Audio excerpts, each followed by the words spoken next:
Well, hey boys, good to see you. Hugh Halter here. Can't wait to see you guys face to face again. Such a good time lately. Hey, we're going to get started this morning and we're going to just dive right into it. Hopefully, you're in like a patio, a back porch, maybe inside of a house with some buddies right now, maybe back room of a restaurant or pub or coffee shop, wherever you're at.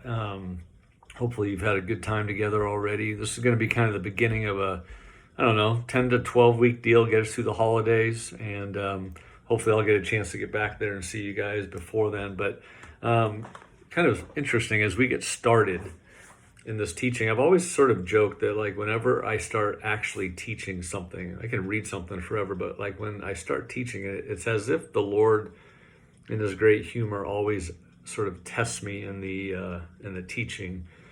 And I normally like that because it kind of gives a lot of color to the stories, blah, blah, blah.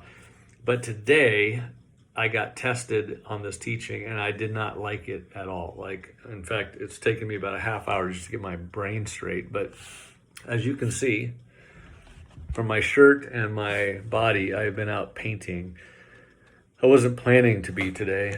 Yesterday, I had the honor and privilege of painting my daughter McKenna's house, McKenna and Jesse, my son-in-law, and they're expecting their first baby, and they just bought this brand new little house, and they're all excited. I was going to go paint it this nice white color, and McKenna and I went and picked out the paint, had a great time, and last night, fairly late, I sprayed out the whole house. It took me 3 hours and the whole thing was done. She was so excited and she was so happy with me and I was happy and, I drove away just going, it was cool. And in fact, I was going to try to do it all today, Sunday. And I was already ahead of the ball game. So I was feeling good. Like I can actually watch a little football, whatever it is. And so then this morning, McKenna calls me about 7:30 and I can tell she's almost in tears. And she's like, Dad, like the whole house, all the paint is running off the house. And McKenna's not really an exaggerator, but I thought there's no possible way. I've been painting houses for 30 years. Like she must be looking at a section, maybe something was wet that I didn't know about, but I thought I'll just go over there and fix it. We'll be back on track. So I go over there and as I'm approaching the house, I can actually, it's so bad, I can see it about 5 houses away. Indeed, she was correct. Every square inch that we painted, like the whole house, all of the paint is dripping off all of the lap siding. Every board are all these paint drips everywhere. And I literally sit in my truck. I'm just like, I'm thinking some bad things, but I don't say anything. I just get out and I'm dumbfounded. I've never had this happen. And I'm thinking did I do something wrong? And I just basically put the little into the paint and sprayed it like I've always done my whole life. We pressure washed the house. I thought maybe there was, maybe we got some moisture behind there or something, but I'm looking under the lap siding. It all curls up to where water shouldn't have got underneath there. And so then I go to the next logical thing and I'm talking with my daughter. It must be the paint. Like this just must be one of those weird times where I got a bad batch of paint. And so what we had to do for 4 hours this morning is back brush the entire house. So we just had to take a brush and lightly feather all of the drips and it kept dripping. So it's like we had to do that over the house over and over, probably 4 or 5 times per board, to just get the paint to sort of begin to dry. And so we're okay, but I went back to the paint store and I thought, man, I'm going to give them a piece of my mind in kind of a Jesus way, of course. But I'm going to try to at least get the money back and maybe they'll go, yeah, the paint's really bad and we screwed up your house, so we'll just reside your house. That's what I was kind of, hoping for the kids. And the dude's reading off the parameters for the paint to perform well. And he goes, oh yeah, you need to have 50% humidity or less. And I kind of went, buddy, I've been painting for a long time and I've painted it on very humid days and paint at least sets up in about a couple hours. Like This was all night, and it didn't even set up at all. It was completely, and he was not hearing it and just went, yeah, it's a superhuman morning. I just think you got killed by humidity. And I think he's right. As much as I hate to admit it, I thought we were good to go, but there were some issues. Like, it wasn't me or the paint. There were some conditions underneath the house and in the atmosphere that were the real issues. And I just got my lunch eaten today. So welcome to Isaiah 58. If you're unaware of why we're going through this book or whatever, maybe you're even new, some guys just invited you over this morning for a cup of coffee and maybe some spiritual conversation. We're going to take about 10 to 12 weeks and dive into a book that, honestly, if you study scripture, if you've grown up in the church, obviously the big story is in the Gospels. It's what Jesus did in paying for sin and buying back the human condition and planet, allowing his original plan to begin to start over in our lives. And that's what we call the gospel. But Isaiah it was like the gospel before the gospel books were written. It was the book where we get all these incredible, beautiful prophecies about what the Messiah will be like, who he will be. Remember Isaiah 53 about the suffering servant, that he takes all the iniquities and our suffering upon his shoulders, and he goes like a lamb before slaughter and doesn't even utter a word. And, that beautiful prophecy, all the things that actually said, no, this is what the Messiah will be. And then Jesus fulfills that. All that was in the book of Isaiah, like an amazing book. And by the time we get to Isaiah 58, you can tell God is starting to break through kind of the, I guess, just the idea of going through the religious motions. And he's trying to get their attention about the conditions, the stuff that's underneath the surface. Because at this point, everything's about the surface for these people. They're going through these religious, in fact, fasts, spiritual disciplines.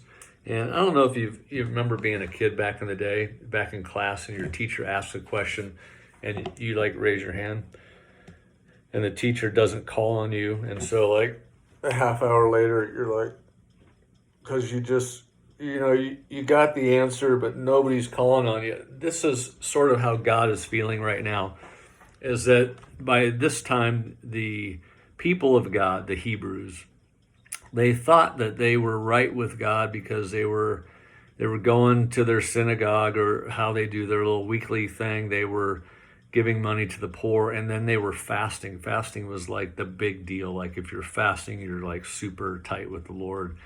But God's not answering. And so they're starting to get a little cranky. And it's literally as if God, for, whatever many years, he's back there in class going, look, I know what's wrong, guys, but you're not receptive. You're not even asking me what the real issues are. And so I'm just going to read this for you this morning. We're going to get started. Isaiah 58. Let me see here. It's on the computer, hopefully. Yeah. Go ahead and take a second. You might turn to it. Maybe one of you throw a Bible into the middle of the table. And where'd it go? Stay right there. It's right behind me. Here it is. Boom. Hey, by the way, get used to these non-professional videos, because it's Hugh Halter, baby, and this is the best I can do. All right, so he starts off and he says, shout it aloud. Okay, so no more just kind of sit back in the classroom and raising his hand to try to get the attention. He's literally shouting through his prophet. Shout it aloud, do not hold back. In other words, don't take no for an answer. God is saying, we need to talk, boys, and it's going to get a little rough, a little serious, but I'm not going to let you guys keep screwing up your lives anymore. So shout it aloud, do not hold back. Raise your voice like a trumpet. Declare to my people their rebellion, and to the descendants of Jacob their sins. That's all of us. For day after day, they seek me out. Interesting. So he's not going, you guys suck because you don't even come after me. He's addressing, you guys think your house is painted white and it looks great, but it's not great.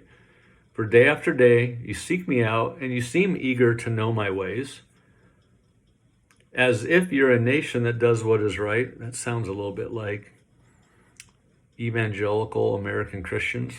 No, I think we're doing this thing pretty good. and we haven't forsaken the commands of God. And it says, and then you ask me for just decisions, and you seem eager for me to come near to you. And then you say, why have we fasted and you've not seen it? Why have we humbled ourselves and you have not noticed? So it's like normal people today.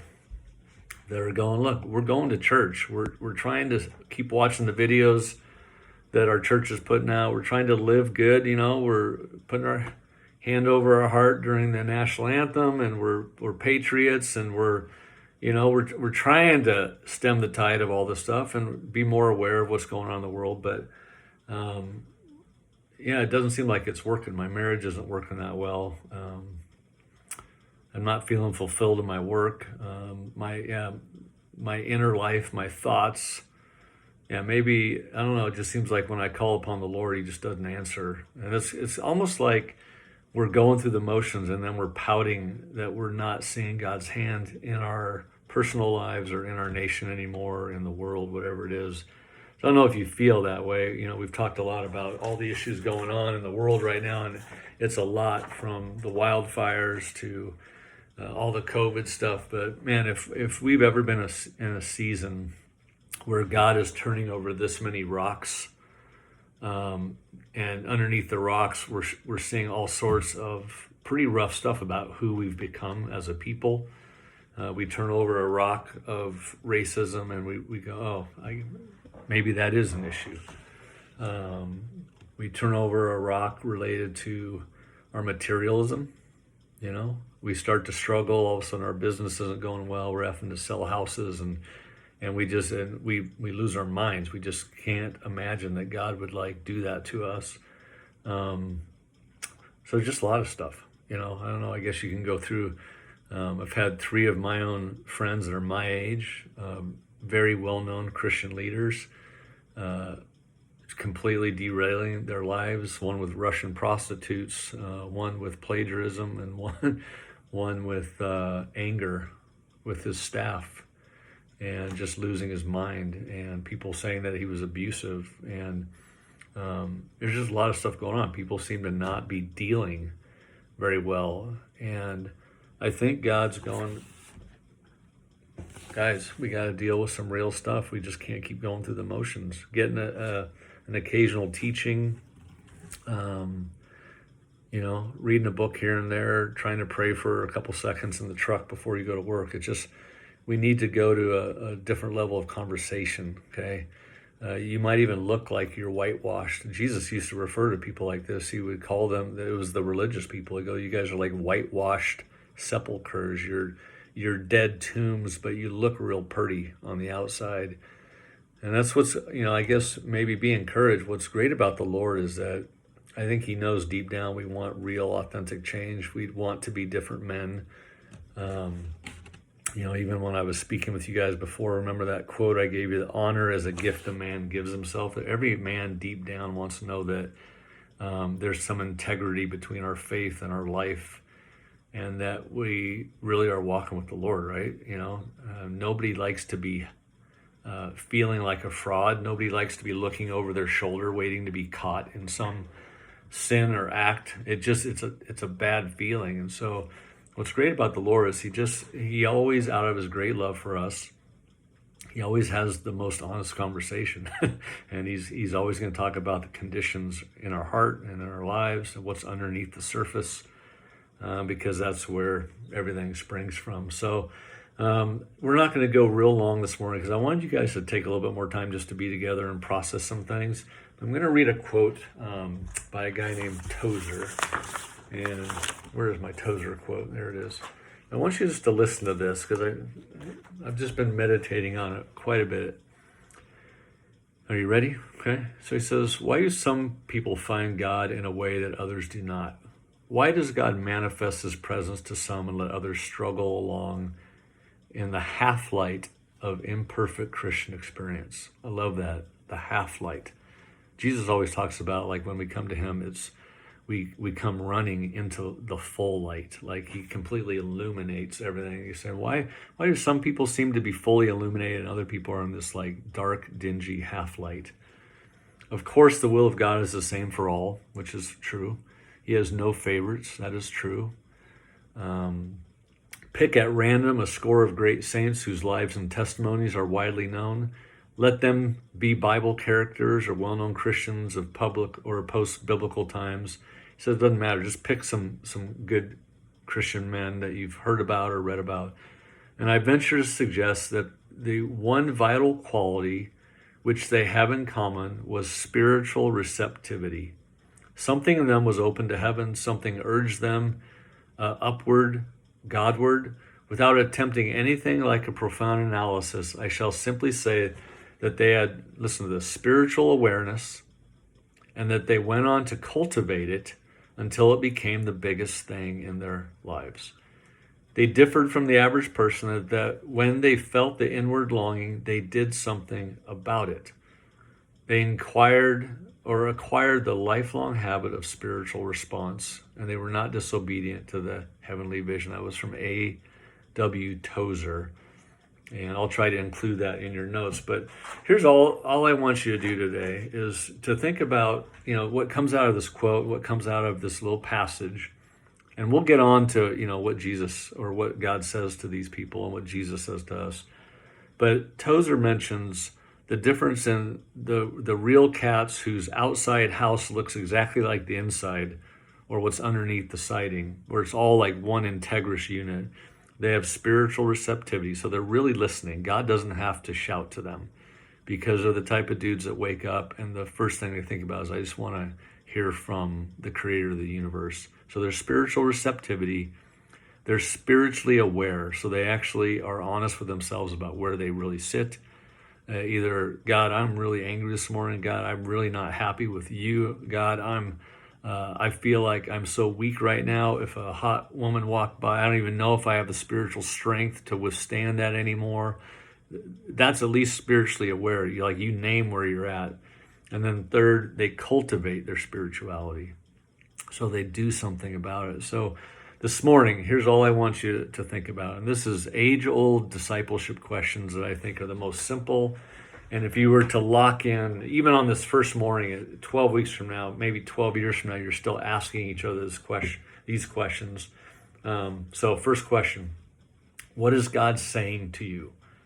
I want you just to sit around and really ponder. Don't make up stuff. Don't make up cool stuff you can preach on.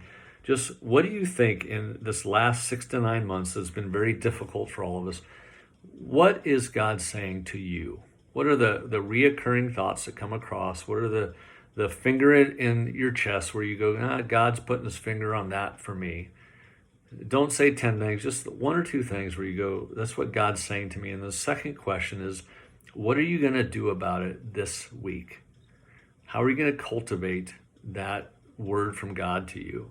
So let's get after it. What is God saying to you? What are you going to do about it this week? If those things became the questions every day, we're going to end up getting to where God wants us to be, and we're going to experience him in ways that maybe the normal recreational Christian man is not going to. So we'll get on with that, and have a great week. We'll get back into the rest of Isaiah 58 next week. Blessings, guys. Bye-bye.